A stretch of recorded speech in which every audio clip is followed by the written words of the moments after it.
The Idea of You from Michael Showalter. It's a rom-com about a middle-aged mother forming a relationship with a young pop star.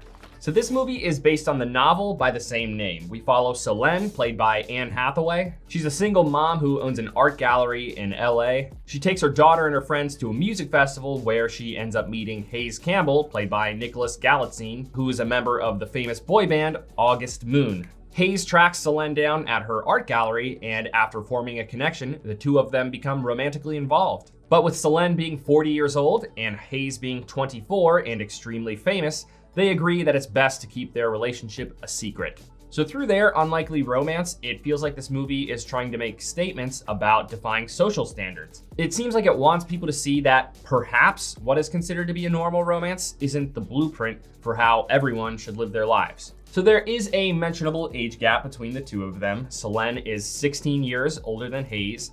In theory, she isn't really any worse than Leonardo DiCaprio for dating a younger guy. The issue is that she's seeing a younger guy who is incredibly famous. By doing so, she is risking everyone seeing and her being publicly shamed. With how much people love to sink their teeth into celebrity gossip, Selene and Hayes are both very aware that the media would have a heyday exposing them. And Selene has more than just herself to think about. Risking how this could all affect her is one thing, but she also has a daughter she needs to consider. So their relationship takes center stage throughout the second act. There's lots of lovey-dovey fun times, but in addition to their chemistry, this part of the movie is carried by an underlying tension. The anticipation of others finding out and the potential repercussions are something that you just can't shake, even when everything is seemingly perfect. I'm sure that there's going to be a mix of opinions about this relationship, but honestly, that's what makes it a really interesting story. A standard cookie-cutter love story where you don't question their compatibility or their chemistry doesn't really make you think twice about rooting for them to work out in the end. And this isn't like Miller's Girl, where the age gap is massive and the circumstances of their meeting doesn't really invite much outside support. At the very least, you could say that Hayes, the younger of the two here, has a career and some experience in the real world, despite probably being a little bit tainted by growing up in the limelight. Unlike a lot of romance films, this one does actually build their relationship off of something feasible and healthy. Rather than building it off of infatuation alone, like a lot of films do, their romance is ignited from an emotional connection. It came about through listening to each other and providing a comfortable, compassionate, non-judgmental space for one another. That alone makes this a decent love story. The fact that they actually fell for each other through a meaningful connection and not the ever-growing practice of impressing one another. So Anne Hathaway's performance was the movie.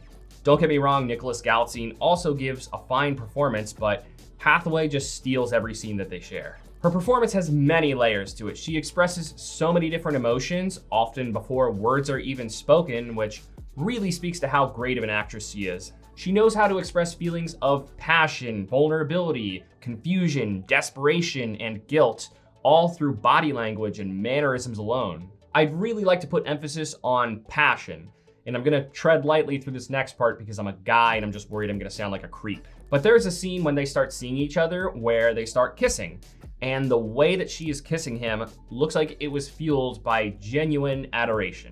Whether you realize it or not, the way that you kiss someone is a reflection of your feelings in that moment. You can tell when somebody is doing so passively or doing so with genuine desire. In this particular moment, it was just a great example of Hathaway being such a great actress because in the way that she kissed him, she really looked like she genuinely loved him. So she goes around with Hayes and his bandmates and their squeezes, and I really liked that there was some social dissonance between Selene and the others. With her being at a much different point in her life, it makes sense for there to be a little bit of friction. A successful middle-aged mom probably wouldn't likely meld with young boy band groupies. I do also appreciate that this movie tries to show us a little bit more than just sappy romance. At one point, it smash cuts from a passionate sex scene to them casually ordering food in their hotel room. It shows us a little bit of the monotony that goes on between all of the adorable parts of a relationship. I say that it tries because honestly, a lot of the scenes where they aren't together just feel really expedited, especially the beginning of the movie prior to the meet cute.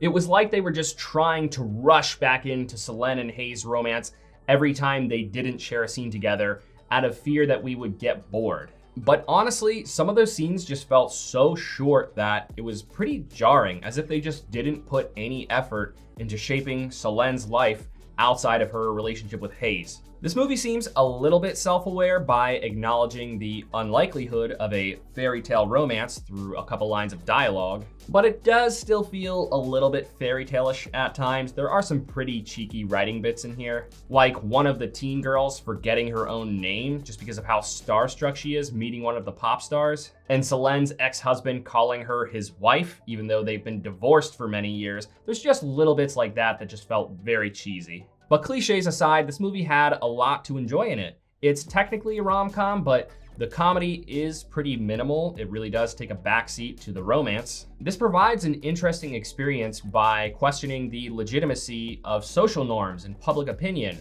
without preaching for one side or the other. Overall, this was a pretty cute rom-com that can really thank its lead actress for carrying it all the way to the finish line. I was a little bit on the fence by the end of it just because of some of the cheeky stuff, but for the most part, I thought this movie was pretty good. If you are a fan of romance films, this one is definitely worth your time. If you are not a fan of love stories, you can skip this one. There really just isn't enough in this movie to hold your interest besides romance. Thank you for watching this review. If it brought you any value at all, please give it a like. It really does help the channel grow. I'll see you later this week with my review of If.